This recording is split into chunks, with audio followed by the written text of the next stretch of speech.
Well, the Sharks win what can only be described as a astonishing victory tonight against the Calgary Flames. Fighting through some adversity. I'm going to try and fight through some adversity through this sinus infection, and on we go. All that and more after the break.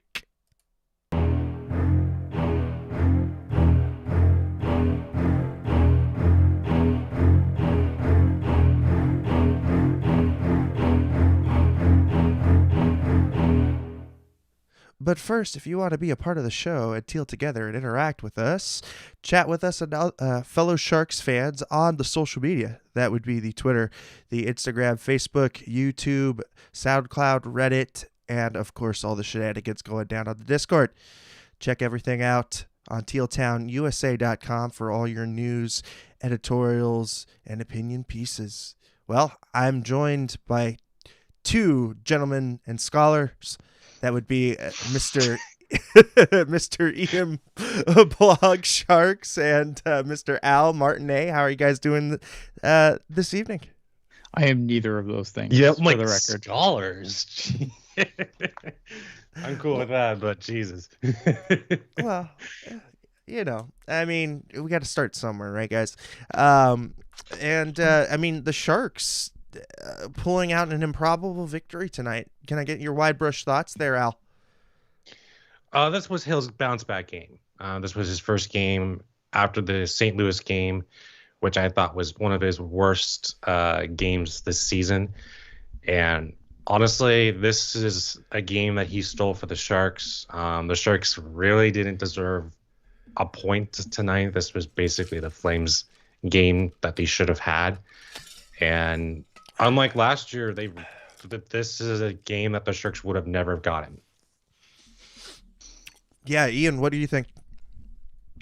Yeah, I mean, I echo most of that, right? I give the Sharks a lot of credit for the way they played the third period, but in a previous year, I don't know if they are even like. I think if this is a 2 years ago, that third period is just nothing but fights and shenanigans because the game's already so far out of hand.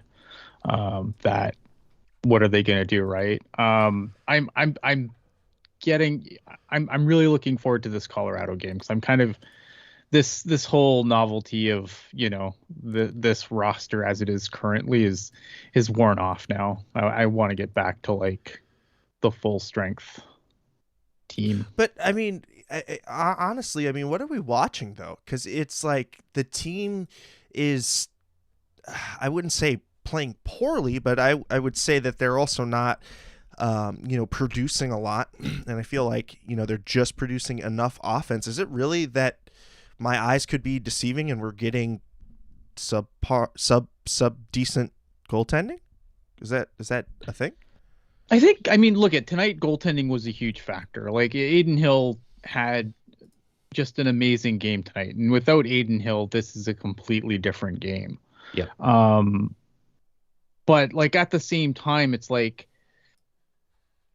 this team, this Flames team is pretty good. Like they've come out to a good start, and I think they got goalie tonight. If I'm a Flames fan, I'm probably pretty pissed off right now, but because of the roster that we put out, for someone who's supposed to come on here and be angry all the time, the Sharks really haven't done anything this year that has really made me angry. Even through the first two periods, I wasn't mad. I was just like, okay, yes, I get it. The Sharks aren't that good because we have too many call-ups, replacements, filling in for key guys in the lineup. Yeah, and I mean, I don't think if there is a air of negativity, it's coming from me. That's not what I'm trying to put out there because, I mean, honestly, the team really, if anything, it's more astonishment because the team is hanging around with, a team that's in contention, for top spots in the division. And, it's a good test of the physicality that they would face, in and amongst, the Pacific Division. So, for me at least, I come at it as, boy, they can hold their own. And it's, what am I watching as far as defensively, as far as structurally? It's, I can't believe it. It just looks completely different from the team than we saw last year. I Because mean, in this team that, doesn't stop working. That's the difference between Yeah. this year's team and last year's team. Is this year's team does not stop working. The hard hat is on all the time, and it's not the flashiest, and it's not the most skilled team, but it's a team that so far hasn't stopped working yet. yeah, and Christian Ruiz, thank you so much for the super chat donation. He says he misses William Eklund. I think we all do. Sure, I do too. Yeah. He should have See him filed next for year. amnesty, starting a GoFundMe for a bus ride back. Appreciate it. Yeah, I mean, I think goaltending has been good. I think defensively structured, but I think Ian also points it right out on the head is just the quit. There is no quit, and they're buying into, what Bob Bugner is selling. So in that first period, the Sharks, I would say, come out in a decent fashion. It felt like very probative. It looked like teams that hadn't played each other in a year plus. And so kind of getting a feel for it. And the shots on goal would end up being 4-8 in favor of Calgary. I think kind of Calgary came in about midway through that period and really started to kind of pour it in. You started to see their forecheck. You started to see kind of Kachuk bear down on the defenseman, and they kind of started to roll. I would, if I look at the possession stats, it would not surprise me if Calgary just dominated on that in that first period. What are your thoughts on the first period, Ian? I think, again, like, I don't think it was because of lack of effort. I think Calgary was just all over them. Calgary really aggressive. A lot of the chances that the Sharks had on the very few shots that they had, they were all one and done. Like, they would, one guy would go to the net and then the play was over and it was back to the Sharks' end. But so it wasn't like I don't think they got outworked. I just think they got outplayed. Yeah, and I think that's kind of where I was going with there. It was just a very heavy forecheck from Calgary, and I just felt like you could see the talent mismatch, and that's that is what you would get when you're playing 7 guys from the Couture, right? Right. Al, what were you gonna say? I'm sorry. I mean, even like just to follow up Ian's point, like most of the Sharks' shots, or pretty much all their chances, all came from the slot. So. And that really just wasn't there in the second period. Some of that was just dump and pray that Hill stands on his feet, which he did. But like the Sharks at least had some offensive pressure in that first period. That completely went away, of course, in the second period. Well, and I think some of that pressure came from the 2 power plays, right? I think there was a power play in minute 43 in, and then there was the second power play, which I thought was the better looking of the 2. I think. Towards the latter half of the second, 1835 is when Tanev took a trip against Balsers. And I mean, this is right now middle of the pack. I think they came in at 15th or 16th tonight on the power play. And so I'm looking for that power play to kind of turn it up a little bit. You didn't really see it tonight. But guys, I mean, is that just depleted manpower? Is that what's coming out here? Yeah, I think it's partially that, and I think it was partially like it's hard playing on the defensive end of the puck, right? Because you don't, like, when you're controlling the play and you're in the offensive zone, then you kind of control, getting guys off and making line changes and getting fresh bodies on the ice. When you're playing in your zone for extended periods of times, it's harder to get those line changes. It's harder to get guys off the ice and get fresh guys on. And I think so when you play a game where you're spending so much time in the defensive zone, that grinds you down that quickly. I mean, the Sharks are missing Timo Meier, Eric Carlson, Vlasic, Bank, Nieto. Like, that's a solid third line and part of your D line right there. So, like, those players are not going to be available for Winnipeg on Thursday. So, like, I think it's pretty good for the way the Sharks have been performing the last 5 to 6 games. But eventually your rookies are going to get tired. And just not having Timo in the lineup is huge.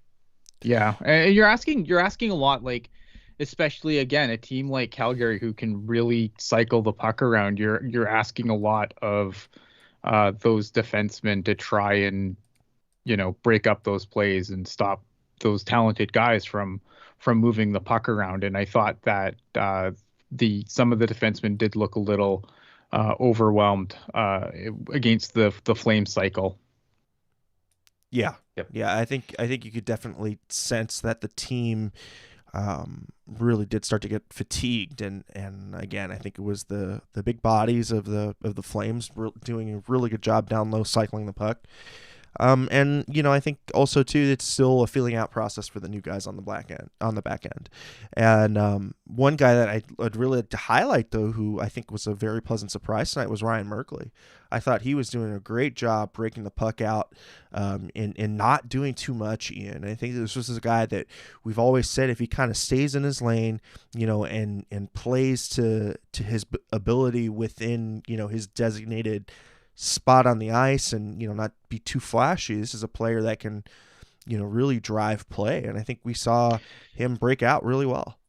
Yeah, this has been a really good showing. I think this whole time that he's been up has been a really good showing for Ryan Merkley, and I don't know what the plan's going to be when everyone comes back and everyone's healthy. I think, like me, I would probably keep him in the lineup. Will he probably stay? No, he's probably going back to the Barracuda, and I don't agree with that. But I think he's done a really good job in basically being up. There's not really much I've been angry at with his game. I think he had a bad shift against New Jersey that, because of the timing of said bad shift, I think it would leave a bad taste in some people's mouths. But I think if that bad shift doesn't happen during that goal, I don't think people would have much negative to say about Ryan Merkley right now.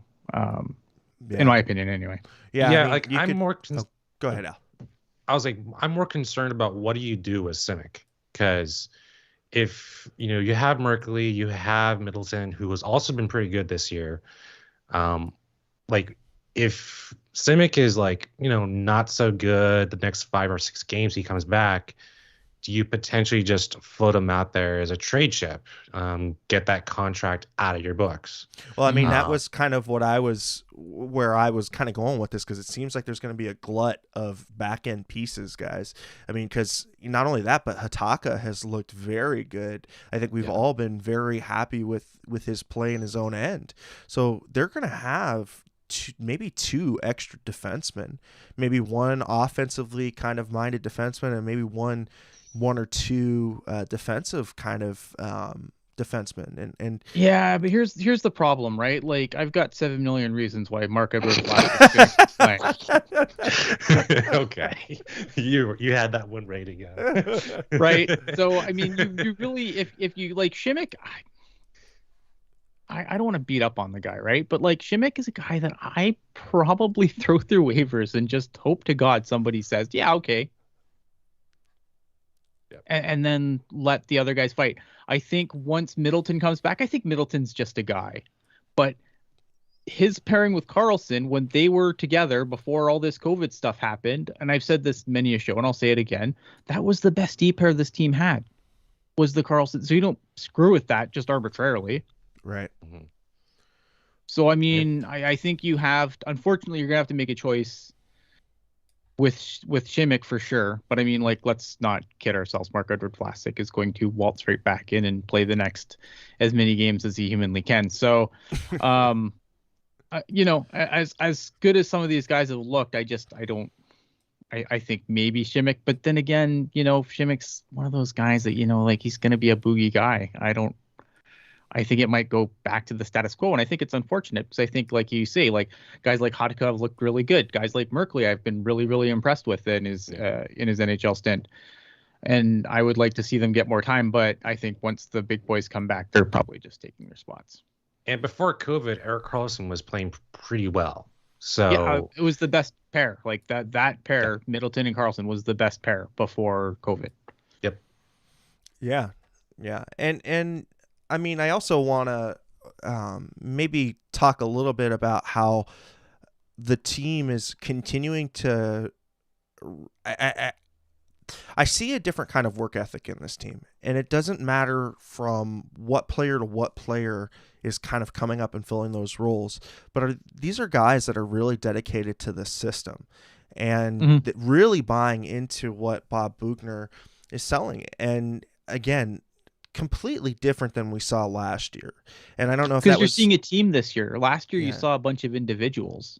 Yeah, a lot of the problems last year were guys just doing their own thing. Yeah. Quickly, we got some quotes coming in. Thank you, AJ. Everybody showing up, like the guys from the CUDA, showing up and wanted to be a part of it, and I guess just being a part of the team. And I think like you had said, really trying to make their mark on on spots and making it difficult for Doug Wilson. Can I answer Steve Rector's question here? Because he said they're all skating in, aren't they? What's the issue for the Winnipeg game? The issue with the Winnipeg game is they would have to cross the border, which they cannot do because the NHL's because they can't come into Canada because it hasn't been 14 days for those guys since they've had a negative test, so they can't cross the border. That's the issue. Continue. So we got from Logan, everyone is bought in on this group, and they may not be pretty every single night. Tonight certainly wasn't a masterpiece, but it's working hard to get the win. And I totally agree. I mean, I think Logan and just all of the team, I think, is really pulling in the right direction. So going into that second period, the shots would be really, I mean, going into it at the very beginning, we get the goal from Alexander Barabanov, and just a great individual effort, as he crashes the net. I think this is Aiden Hilgen, his first NHL point, and Brent Burns with just a great, sick outlet pass, and he crashes into the net. And guys, I mean, when he's been given an opportunity, Barabanov has really shown that he belongs up here and is a top six forward. I mean, Al, what are you seeing from Barabanov that you're liking, and what do you think he adds to his line mates? I just like they're stretching the ice. Like last year, you didn't really see that. I mean, Brent Burns has the capability to do that, but last year that just wasn't there, or they just didn't have the players to at least have that threat. You gotta love that pass, and you also just love the finish. I just like the speed on the ice for this year's squad much better than last year's. Yeah, I think the speed on the ice is definitely been changed, and I think that, again, it's just the type of work ethic that we are seeing from the team. It just, like I said, night and day. And go ahead, he's a skilled guy. He's a skilled guy, and I think that's the other thing too, is like you're seeing guys that are put in a position to succeed. Like I feel like previously, it's like some of those guys would get miscast and they wouldn't produce, and then they get stuck on like a third line doing nothing. Where these guys continuously get chances to succeed, and I think Rudy Balcers is another guy. Like they're always in the right place. They play, like I don't think their games are going to be like super. They're not McDavid, but they're solid. Like they're just fundamentally solid. They're not super special superstars, but they're just good hockey players that seem to be in the right place, know where they're going, seem to know where their line mates are without really knowing. And I think it's just that cohesion's really come together really quick this year. Yeah. And I think you've also seen the creativity of Balcers. There were a couple of different zone entries where he kind of did some backhanded he did a backhand pass over to Hertl, moving the goaltender from side to side, and I just thought it was such a great interchange and just such creativity east-west that we haven't seen from this team in a while. So, I just like how each guy kind of plays off of each other, and Ian, you're absolutely right. They're starting to kind of get those cues in the way that they skate and kind of knowing where each other's going to be on the ice. So definitely. Yeah, now they just got to pass without putting in each other's skates, and we'll get somewhere. Well, it wouldn't be it would be kind of short-lived though, because a minute 17, it was about what is it, 30 seconds later, Andrew Mangiapane goes ahead and he ties it up. We originally thought it was Milan Lucic, but this was the controversial goal of the game. It's always got to be one, and this one had to do with the puck being on the ice. Adin Hill had covered it, but then Lucic and Mangiapane both go to push the puck into the net. And to me, it's another one of those subjective calls, because I think he's got to have full control over it, or if not, it's still a live puck. And I think and I don't think he really had that. He never really had it, but at the same time, like if you're using your stick to push the pads and you're causing the goaltender lose control of the puck, shouldn't that count as goaltender interference? I never understand this call, because it goes both ways all the time, and it's murky for a reason, because even the NHL doesn't even want to clear it up. Yeah, I think you're absolutely right, and we have a couple of those gray areas still left in the game, and this is definitely where one of them is. But you know what? For me, guys, it's rule it one way or another. Just be consistent. If you're going to be more conservative and let them, go at it, hack at it, 20 extra seconds, then make that the rule. But if you're gonna, it's hard. I didn't really have a problem. After watching a bajillion replays, I didn't really have a problem with the goal.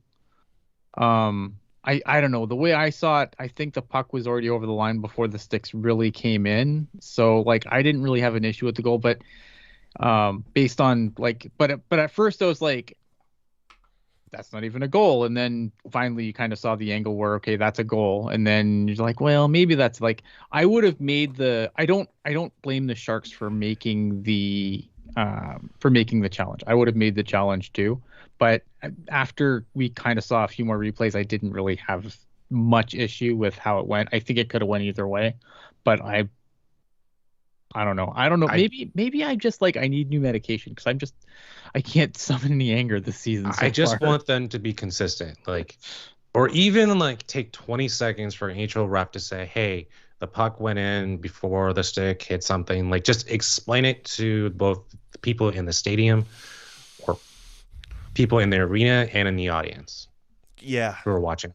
Yeah, I agree. I think, but it took way too long. We could look at a play and be like, okay, that's interference. But I'm, like I said, I have trouble mustering too much anger over it. He can't feign outrage, people. He can't do it. No, I that's the one thing. At least when if I come on here and I'm angry, I'm genuinely angry. I'm not gonna just put on a show.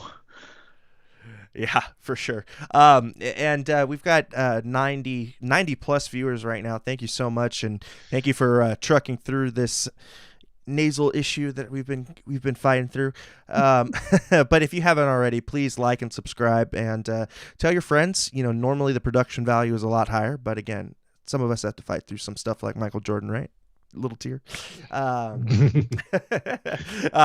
no, I think honestly though, the guy who really stood out for me in that second period had to be Adin Hill, because after that little flurry that we got tied up, it was all Flames, and they had 3 power plays, and Adin Hill, I mean, we had been, all of us, I think all 3 of us had at one time been a little iffy on him and said, okay, there was 1 or 2 goals we don't like here or there. We really liked the tools that he's got. We think he's, the base foundation for elite goaltender is there, but maybe some of the decision making. But guys, we didn't see any of that tonight. Tonight it was aggressive. He was posting up really well. I thought he played his angles very well. Guys, talk about Adin Hill and Ian. I mean, just what did you see tonight that was different? Yeah, I mean, I just think he was really confident, and he had, don't get me wrong, he had some moments early where I was pretty nervous, because I think the one thing that I've noticed about Hill is sometimes he overreacts to a shot a little bit, which causes him to do he can, when you look at the difference between him and James Reimer, is James Reimer doesn't really waste any movement. He's very square to the shot, takes the shot, calculated, right? Like it's all seems part of the plan. Whereas like Adin Hill's the Joker, like he's all over the fucking place. Squirrely, like he's kind of squirrely. He kind of overreacts to shots, but I agree. Stay Lockian. Like stay Lockian. I don't know if I'd go stay Lockian because stay lock just kind of wanders, right? And I think like Adin Hill does kind of overcompensate for shots sometimes, and he kind of overreacts to shots, but he's not wandering out to the circle overreacting to shots. Yeah. Right? That's the difference. Like he still, even though he overreacts to some shots, he still pretty much holds his angles and stays where he should be. He's not wandering. You know, sometimes he wanders out. Like he did make that one save where he went and tackled Lindholm basically. But I think that's the big difference. But I think once he's settled in, like he stopped kind of overreacting to shots. Like there was some shots are going to be tricky, right? Like the one where he scared the hell out of me when the dude's stick broke.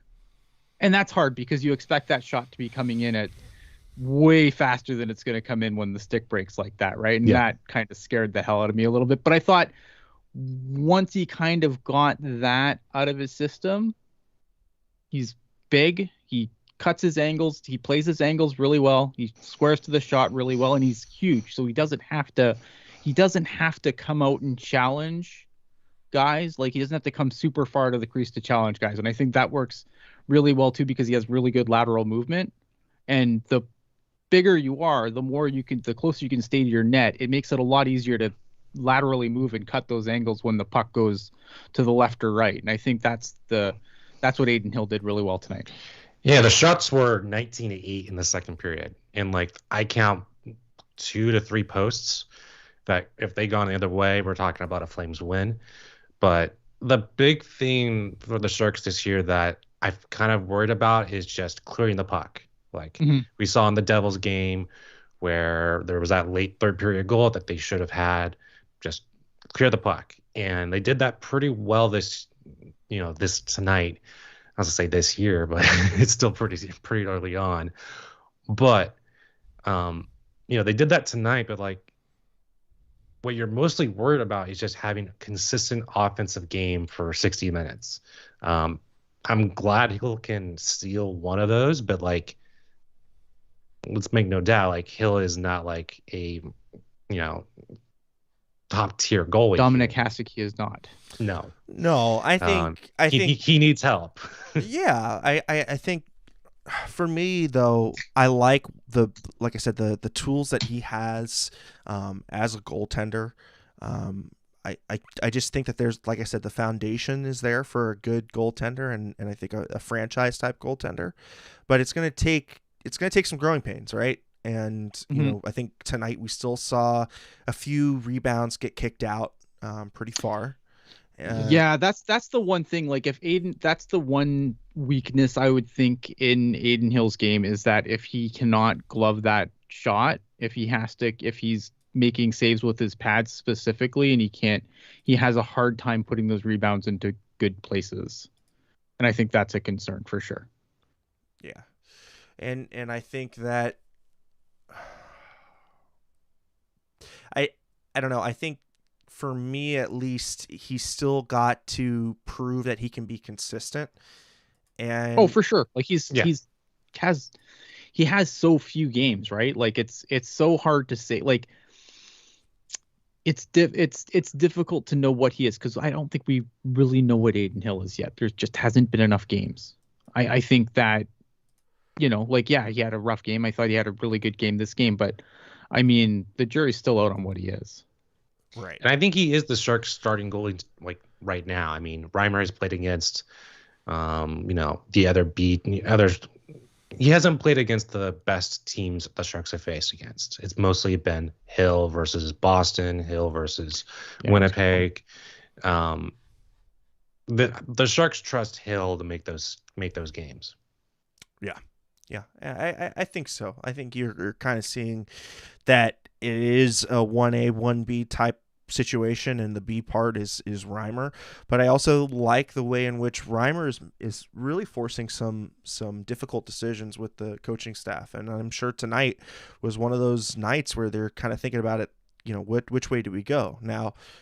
It's good to see Hill take his opportunity and really run with it. Yeah, because going into tonight, I was like, I would probably start Reimer. Exactly. And but like, credit to Hill. I don't think I was alone in the maybe we should start Reimer this game. Calgary has been really good this year, so good on Aiden Hill for coming out and having that game. Yeah. This would have been his third straight game for Reimer? Yeah. Yeah, it would have been. No, because Hill played against St. Louis. But yeah. I like the way they're using their goaltending so far, though. Like, there's no. I think they lean to Reimer, to Hill, as like the guy that they want to be a start. Because look at James Reimer. As much as I love James Reimer, is no spring chicken. Like, he is not the long-term solution in goal. Aiden Hill, younger guy, a lot more road ahead of him. Obviously, like, that's the ideal thing going forward, be for Hill to be the guy going forward. But it's not. I don't think it's Hill's net yet, and I like that, and I think it should stay that way as long as it works. Agreed. So now going into that third period, it was. I think we kind of all had that collective sigh of relief after that second period that Hill had kind of kept it in and kept it 1-1. Going into that third, the teams were pretty even, and I felt that the Sharks had a couple of really good flurries, and then they had the goal come in at 4:16 or 4:18, and it was just like a little floater that Logan puts on net. You've got I believe it was Dahlan streaking across in front of the goaltender, and he just lost the puck, and it just it deflected. It went off of Zadorov's stick, so I think it changed direction. So Markstrom went right, and then the puck goes left. Like, it's one of those things where it's deflections are super hard as a goalie because the puck just magically changes direction, and it's hard when you're already getting set to go in one direction, and then obviously being on skates. And it was just good to see Logan Couture out there, because in the second period, it seemed like there was a shot off the wrist. Oh, I was like broken hand right there. Broken hand and or broken wrist. Sprained hand, something like that. Because he just walked straight back to the dressing room, and when he does that, he's like, he's got something really, really bad going on, Even against St. Louis, like, he had like a check into the glass that he seems like he walked off completely fine. No broken teeth. Like, I don't know if this guy's going to make it through this season the way things are going, but he is definitely leading by example, and it was a relief on the scoreboard to see the Sharks up 2-1 with a lot of time remaining, but at least you can sit back a little bit. Yeah, I mean, with the way the Sharks came out, like, and that's the thing, right? Like, after that second period, it would have been really easy to be just completely demoralized. But they didn't. They roll over, and they didn't. They came out and I thought they were the better team for the first half of that. Especially once they got the goal, I think Calgary did counterpunch a little bit there, but the Sharks didn't really let up. Like, it wasn't like we had a repeat of the second period after that goal was scored, which I think I was really afraid of. Was, okay, now they got the goal, and now it's going to go back to being the second period again, and and Aiden Hill's going to have to keep them in it. But to their credit, I thought they played a really, really strong third. And Jerry, thank you so much for the super chat. Well, it's not really a super chat donation; it's a Venmo donation, and that's where we really like to have it. We don't get any fees or anything tacked on by the Google, so thank you so much, Jerry, and appreciate it.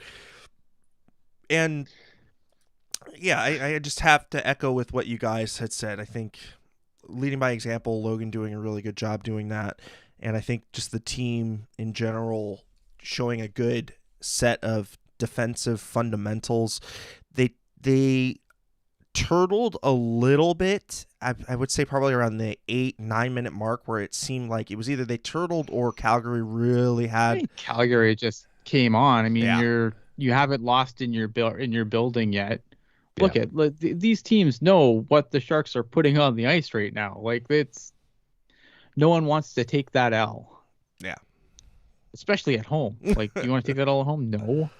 I don't think they turtled. I just think, again, like the puck's gonna, the ice is gonna tilt when there's more talent on one side than the other. But I will give them this. After, I would say, the 16-minute mark, it seemed like San Jose had more chances and brought the puck down in the offensive zone and really wasted some time. And I think that they should have been commended for that because, again, they're kind of pushing back the game within the game. And I thought they did an awesome job there. Tomas. Well, the big moment. Oh, well, the big moment was the Nick Bonino block. Right. That kind of seemed like it kind of put more energy in the Sharks lineup for the next 3 or 4 minutes. And the Flames spent a lot of energy in that second period. You can kind of tell they didn't have the legs in that third period. I'm sure that has something to do with it, but overall, this is just a great team win. Yeah. Tomas Hertl getting the empty net. Like I said, doing yeoman's work down low, and then he brings it up and takes the puck all the way to the offensive zone. Yeah, then he pressures the Flame player and is able to strip the puck and do a wrap around and get the goal in. And Burns and Hill coming up again with another assist there, and the team then shooting down the puck and getting another goal, this time by Hertl and Dahlan. Hill almost getting another assist. He would almost had a 3-assist night, guys. I mean, if he would have shot that puck himself and put it in, I mean, what would Hill not have done tonight? Dude. Hill to forward. We should probably talk about the hit on Barabanov because there's a lot of talk in the chat about that, so we should probably hit that quick too. Yeah, and from my perspective, guys, I think it's going to be one of those taller guy, on a guy that's not looking at it, and I don't think there's going to be any kind of supplemental discipline to it. I don't like the hit, and I think that those are one of those kind of hits that the NHL's trying to get out of the game, but you also have to be a little bit responsible there if you're the puck carrier. And he just turns his head completely to the play and unfortunately puts himself in a dangerous position. So I think because of that mitigating circumstance, I don't think there's going to be, anything coming around on it. I'm with you. I don't think there's any, I don't think that even gets looked at. Is it a good hit? No. Is it late? Probably a little bit. This is one of the hits though, where I have a hard time because knowing what we know about head trauma and everything else, yes. I understand why these hits have to go, but this one didn't feel that egregious to me. It wasn't like he threw the elbow or everything. And I know, and I know that just because you tuck everything in and don't, if you still hit the head, if the head's still the principal point of contact, it's still the principal point of contact. I get that. But to me, it's just it's one of those things where I know it's not a good hit, but at the same time, I'm if that was a Shark player hitting a Calgary Flame player, I'm not crying about it, so I'm not gonna cry. It didn't really bother me. I think of head hits, it wasn't really that egregious. I don't know. I agree that I'm probably in the wrong here, and I'm sure a lot of people are shaking their heads in disgust at the screen right now, and that's fine. I get it. We're allowed to disagree. It's still hockey. It's still a contact sport. And I think, he has to finish his hit, or if he doesn't finish his hit, then he goes and sits on the bench. And I don't know. I think it's a lose-lose. Yeah. For me, it looks like he extends his elbow a bit. And I agree with what you guys are saying. And in my point of view, if NHL really cared about protecting players from CTE, this hit would be a 3-game automatic suspension. For sure. But we know the NHL doesn't want to even touch this subject or even talk about it. So what they'll probably do is suspend them the max under the player's CBA, and hopefully no one talks about this hit ever again. Fine him the max. Yeah. And I think that's just kind of what what's going to happen on this one, because I don't think it's egregious enough. It's going to be anything. Yeah. John, thank you so much. We put this on for the fans. Again, this was a passion project because of the lack of coverage for the Sharks, and we're just happy that we can provide a place where like-minded folks can come and talk and, just talk about their favorite team. So thank you, and appreciate everybody hopping on tonight. Really, really awesome. So we'll go over the stats real quick. Shots on goal, like we had kind of alluded to, it was kind of a bloodbath, 26-38 in favor of the Flames. Oh my God. Yeah. Face off 48% to 52% in favor of the Flames. Sharks go 0-2 on the power play. Flames go 0-3. Really brutal. 17 hits for the Sharks, 16 hits for the Flames. And this is an away game counter, guys. And the Flames guys are notorious for padding the hits. And to have more hits than the Flames tells you something, that this team put a lot of it on the ice. 15 blocks for the Sharks, 10 blocks for the Flames. Giveaways, creeping back up again, 9 giveaways tonight, but the Flames had 10. So kind of just goes to show you that it was a really hard forechecking type game. Really, the body was flying and you were getting a lot of steals and takeaways from the pucks. And so I think you kind of see that bearing out in the stats tonight. But hell of a job by Aiden Hill. He'll end up tonight with a .974 save percentage, saving 37 of 38 shots. And your ice time leaders on the blue line, Mario Ferraro and Brent Burns, of course, 26-18 for Ferraro, 27-44 for Burns. Not too bad, they're reducing a little. They were hitting that half-hour mark, but they've kind of reined it in just a little, and that's good, because I think they had to, though, because again, in the second period, those guys were getting, a lot of people were getting longer shifts than they wanted to in the second, so you had to rein that in the third, or they would run the wheels off completely. Yeah. Al, what are your thoughts so far on the ice time distributions for the back end and all this extra time for Ferraro and Burns? What do you think of it? I've been pleasantly surprised with Ferraro. Burns has been playing pretty well, but my only complaint with Burns is that playing him 27 minutes in early November is just not sustainable. The rest of the youngsters, they're evenly spread out, but when you have no Carlson, no Vlasic, we knew going in those two were going to play the top line minutes. So this was a game, I think the Sharks, I didn't expect the Sharks to get a point out of this, but the fact they got 2 is just more of a credit to those two. And guys, I'm going to give you a name for the ice time leader over on the forwards.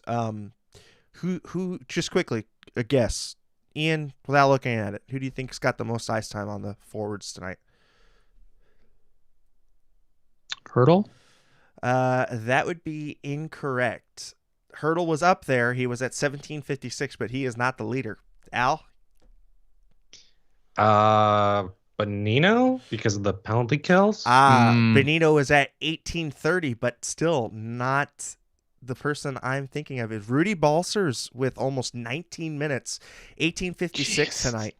And that just kind of goes to show you, we were all saying he had a really good game. Oh. He had 2 shots on goal tonight. And I think he was just really, really creative, and you saw that in the offensive zone. So it's good to see, Rudy taking advantage and really showing the staff he can handle some minutes. I also wonder if some of that is getting hemmed in the zone, though, too. He had 2 minutes and 34 seconds on the PK. But that's just because of the second, right? When you get completely worked like they did in the second, it's hard to get off. And I just wonder if that plays a factor a little bit. Yeah. More than the coaches being we'll send Rudy out there for 20 minutes. Why not? You were so bad that you were on the ice for that long. Yeah. He gave himself that ice time. I don't know I don't want to say he gave himself. I just think that when you're chasing the puck around your zone and you can't complete a pass and you can't make the simple play to get it out of your zone, it's hard to get a line change. And I wonder if that's more to play here.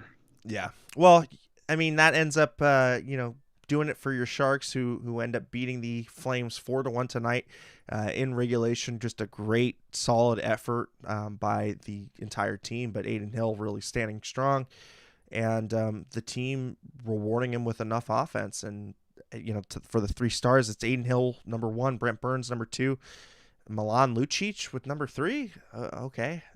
I guess. Flames gonna Flames, I guess. One beat writer makes the 3 stars, man. Yeah. Yeah. I was gonna say. All right, guys. Well, I guess we have to talk about another incident in the NHL. And, this is, I don't know, like, I don't get it, guys. If you hadn't seen, Bob Murray is on administrative leave. Placed on there because of an investigation, and I think we can all kind of see the writing on the wall with all the investigations that have been going on. And you don't want to make any kind of assumptions, but one has to think that there's shenanigans afoot in the Anaheim organization. Ian? Well, okay, so basically from what I haven't looked super far into this, but basically it's just like sounds like a lot of intimidation and stuff. But I think after Chicago, and basically the league put out a memo saying, like, if there's something going on, it needs to be reported, and we're not screwing around. And I think the NHL has done some really tone-deaf things, but to put it mildly. Yes. But I think that, this is kind of a factor there where it's like, if you don't have like if you don't have like a positive workplace environment where, if you're running your front office in a way that you could not run a business anywhere else in the real world, then, probably it's time to put an end to that kind of nonsense. We don't know much yet, obviously. I think, obviously, when you look at this compared to the Chicago situation, I think Anaheim obviously handled that a lot better. In that respect, it's like based on what we preliminarily have, we're going to send them away from the team while we complete our investigation, where, Chicago is like, everything's fine. We'll just leave everyone doing what they're doing. And when the investigation comes up, we'll deal with it then. And obviously, look how that turned out. So I think I will give Anaheim credit for probably doing what they should do in this situation. But this is complaints that apparently go back years. So I'm not going to, pat them too hard on the back, because this is probably something that should have been dealt with sooner. And it's another thing that sucks in a great game, stupid league. Yeah. And I mean, it's again, though, we have to talk about another, controversy, right? if you want to be British, but I just, are we finally seeing the reckoning? Or are we finally seeing that happen? Is this a result of that, or do you think this would have come out anyways had everything with Chicago not gone down the way it had? I don't think we're out of the woods at this yet, because even like today, like the Pittsburgh Penguins settled a lawsuit with an ex-AHL coach's wife, and then like the story to like really keep an eye on is what happens with Bill Guerin, because he is in line to be the Team USA's general manager. And there's a lot of discussion about everything in his past and who he's been associated with. If he happens to become the next Team USA GM, I think there's going to be I'm not too sure what's going to happen. I think there's more discussions now about just, I don't know, just the optics of that. Yeah, the optics of it. Yeah. Yeah, and again, I think I hope that this is the sea change, I don't think it is, though. Like, I really don't think it is. I think there's going to be some sacrificial lambs, and then eventually we'll move on to the next thing, and then that'll be business as usual again. Like, I just don't think that I don't think it's going to be reckoning, because again, like, the league's run by lawyers, and I know everything that the league is doing is completely tone deaf and awful, but it's because they're run by lawyers and they don't want to do anything that might be interpreted as, yep, we screwed up, please come sue us. Yeah. And I know that sucks. And I understand that people are like, be human, but they're lawyers. They're not human to begin with. So what do you want? They've been talking about this whole situation like they do with CTE, which is more alarming. And, Rick Westhead, the guy who not broke solely. There's a lot of people like Katie Strain and so forth. Had another great interview with the mother of John Doe, too. I would definitely seek that out on TSN Sports Center. It's kind of hard to watch, so if that's something that's not your alley, don't put yourself in a bad place. Like I can't watch this because I'll put myself in a bad place, and I'm not. So I think, but if you can stomach it, then check it out. But don't check it out and put yourself in a bad place if that's where you think you might end up. Yeah. But I do recommend still watching the Kyle Beach interview and still being informed about what is going on with that whole situation. Yeah. And I think there's still going to be some fallout left for that. I know that the PA is doing their own investigation on their handling it, and I think we've all. Well, there's so many failures, right? Like the Players Association should have done something, and I know there's a lot of calls for Bettman's head too, and I can't blame them, but I just wonder, like, here's the problem, right? Like, yes, Bettman is the face of the league, but as long as there's certain owners that are behind Bettman that are still, it doesn't matter who they put there. There's not much is going to change. I think you're talking about Jerry Jacobs, right? Oh yeah, that whole cabal. Yeah. For sure. Because those are the guys that actually run the league. Bettman's the face. Yeah, exactly. Exactly. He's the shield. All right, guys. Well, enough with the heartbreaking part of the game, and we won. And I think it's time to lighten the mood just a little bit. Have the goddamn common courtesy to give him a reach around. Well, we will give you the courtesy of the NHL reach around tonight. The Bruins. Is this where we talk about the Martin Jones goaltender save right now? Hey, we'll get there. Talk about that. We will get there. The Bruins beat the Senators tonight 3-2. Excuse me. Zach Sanford, Zaitsev scoring for the Senators with Brad Marchand, Forbett, and Patrice Bergeron with the goals for the Bruins. Oh God, why am I saying Brewers? I'm still thinking of baseball. Sorry, guys. Out. The Canadiens, neck of the way, they fall to the Kings, surprisingly, and the Kings are now on a little bit of a hot streak, guys.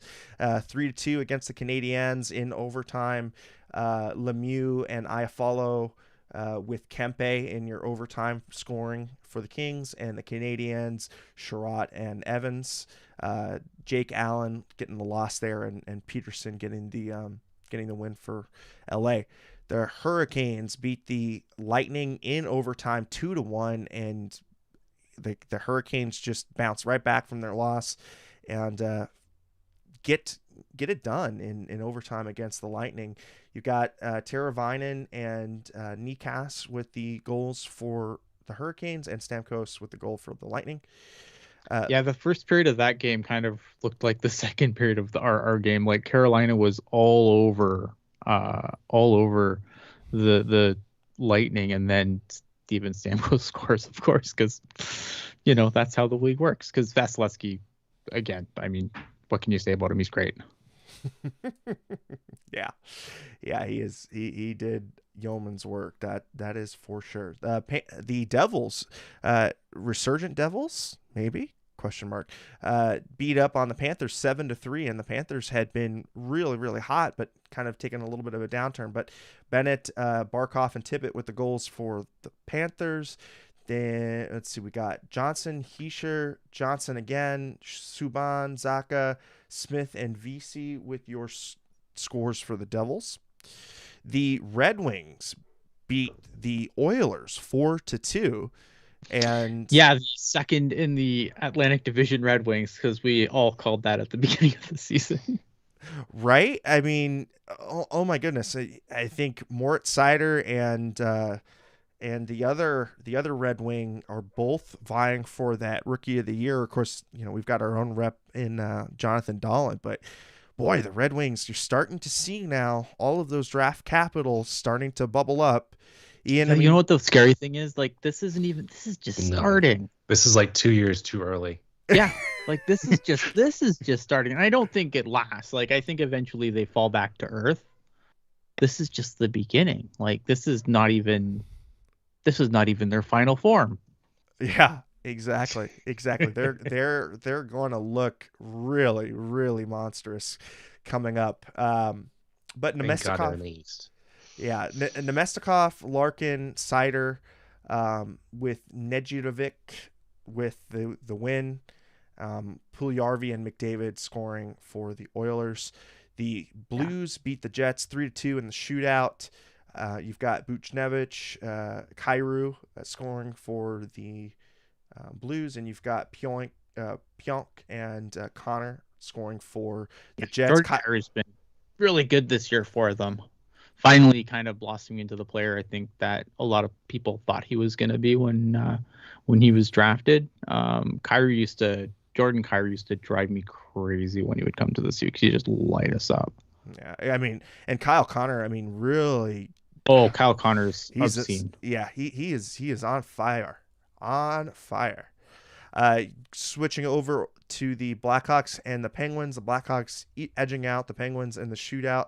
You've got Carter with 2 goals, and then you've got Correa, Jones, and for the Blackhawks, and then you've got Marc-Andre Fleury with the win in the shootout. Of course, the Sharks beat the Flames 4-1. And the final game of the evening, the Ducks beat the Canucks 3-2 in overtime. Fowler, Lundstrom with your goals, overtime from Troy Terry.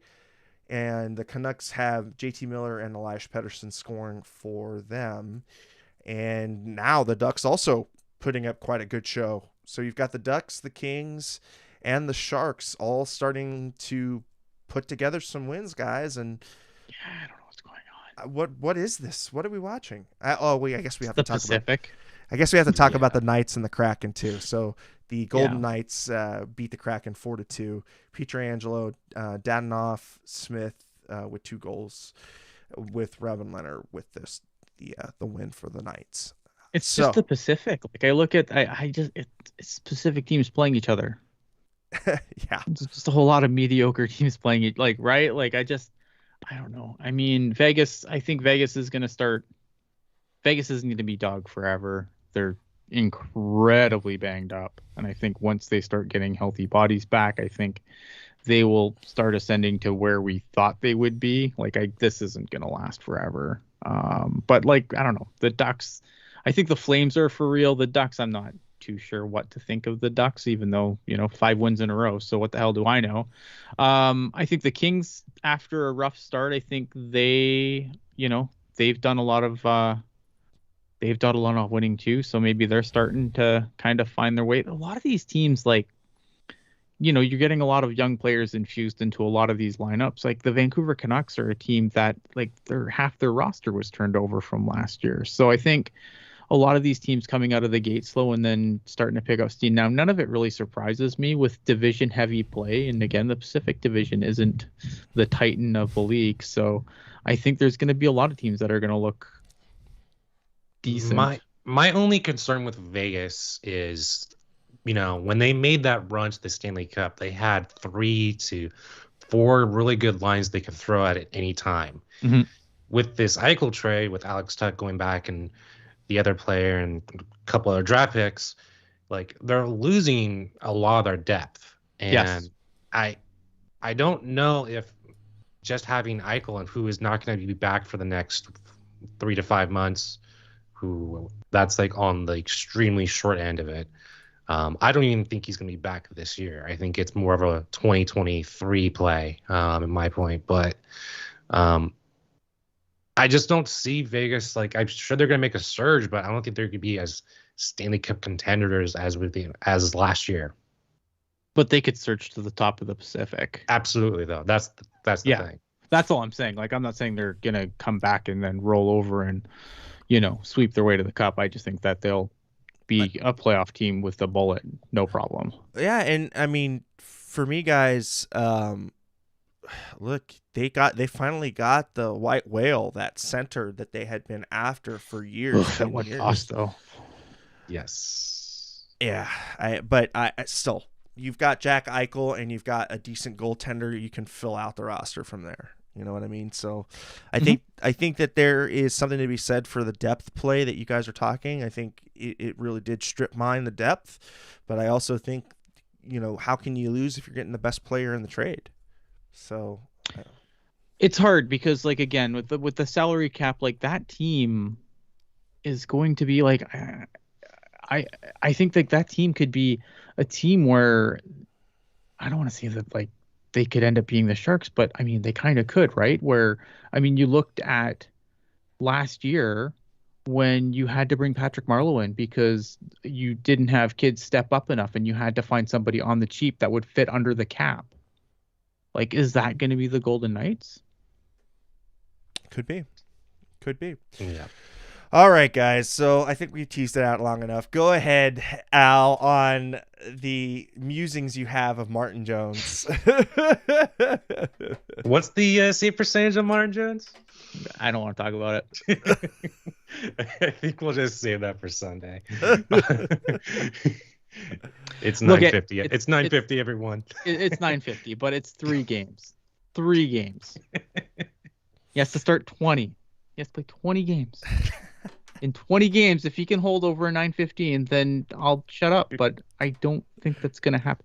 Let's fill it up. Like, what kind of twilight zone are we living in when Martin Jones goes to the goalie graveyard of the league and then becomes this monstrosity? Like, I'm not worried. Like, I'm happy for him. Like, obviously, I said this on another show. Like, I was surprised he even got an NHL job this year. And so, I mean, good on him for taking the ball and running with it. And I think Philadelphia's been really has been a better team this year. And that division's tough. Yep. Like, that Metro is just it's a murderer's row of teams. So, credit, man. I give him full marks. I just don't think it'll last because we've seen Martin Jones have hot streaks that last for a few games and then go ridiculously the other way. And I'm very confident that's still going to happen at some point. Yeah. I don't know, guys. It's if it doesn't, then you get to watch me shave my head. Win-win. Yeah, and that'd be really fun. I hope we get a live stream, and I hope that that's the plan. We'll get it this spring. Nice. Let me tell you, I've never rooted for a Philadelphia team more than I ever have. All right, guys. Well, we're hitting the hour mark, so I think it is high time that we start to close it out here. So, in case you missed us, check us out across all of the podcasting universe that is Apple Podcasts, the Google Play Store, YouTube, replays. You got SoundCloud, Spotify, TuneIn, iHeart, and of course all of the great news and editorials over at Teal Town USA. Quickly going around, Ian, final thoughts on tonight's victory and where the people can find you. I think that, like, my final thoughts are this. If you've been angry at this team, I need to know why, because if I can't find a reason to get angry at this team so far, I need to understand how anyone could be mad at this team so far. Yeah, they haven't won all their games, but I think given everything that they've done, they've played admirably and they've been great.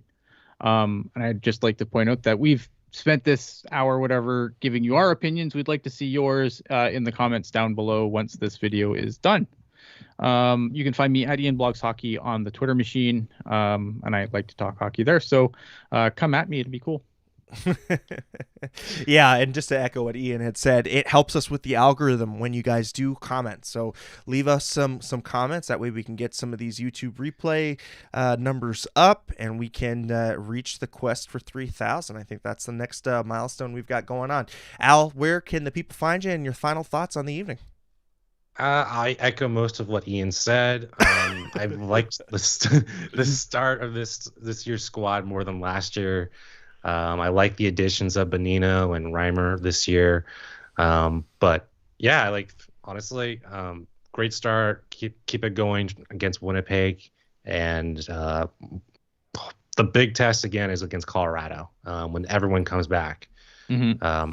But as usual, we'll probably keep on talking about this game and all other Sharks stuff in the Discord. So we'll see you there later tonight. But you can find me on Twitter at almartinet for everything else that I do, and I'll see you over there. And thank you everybody for trucking through with the sinus issues. We appreciate it. As far as where you can find me at Eric Landy. That's my first name, last name on all the social media garbage. And let's see if I can get this outro right. Keep it real, keep it teal, keep it real teal. Thank you everybody, and have a great night. We will see you after the next game.